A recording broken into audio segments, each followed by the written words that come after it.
नमस्कार साथियों, स्वागत है आपका एक और नई अपडेट के साथ।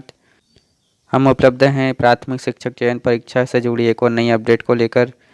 जैसा कि अभी आप जानते हैं कि प्राथमिक शिक्षक चयन परीक्षा के फॉर्म भरना प्रारंभ हो चुके हैं, लेकिन ऐसे में बहुत से जो नए साथी हैं वो इस प्रकार का प्रश्न पूछ रहे हैं कि जिन्होंने बीएड किया है तो वो इसका फॉर्म भर सकते हैं कि नहीं। तो आइए इसी प्रश्न का उत्तर जानने का प्रयास करते हैं। जैसा कि साथियों आप जानते हैं कि चयन परीक्षा का नोटिफिकेशन जारी कर दिया गया है और इसमें योग्यताएं इस प्रकार से मांगी गई थी कि पात्रता परीक्षा अनिवार्य है, लेकिन पात्रता परीक्षा के साथ आपको निम्न शैक्षणिक योग्यताएं भी होना जरूरी है। जैसे कम से कम 50% अंकों के साथ हायर सेकेंडरी अथवा इसके समकक्ष तथा प्रारंभिक शिक्षा में 2 वर्ष का डिप्लोमा या विशेष शिक्षा में 2 वर्ष का डिप्लोमा या उसके समकक्ष।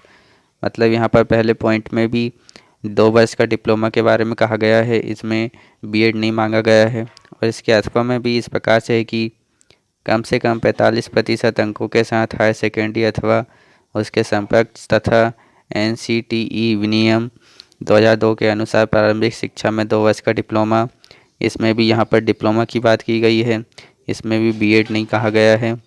और तीसरा इस प्रकार से है कि कम से कम 50% अंकों के साथ हायर सेकेंडरी अथवा इसके समकक्ष तथा प्रारंभिक शिक्षा शास्त्र में 4 वर्षीय स्नातक उपाधि बीएलएड। इसमें भी साथियों बीएड की कोई बात नहीं की गई है। और लास्ट है स्नातक उपाधि तथा प्रारंभिक शिक्षा में 2 वर्षीय डिप्लोमा अथवा इसके समकक्ष।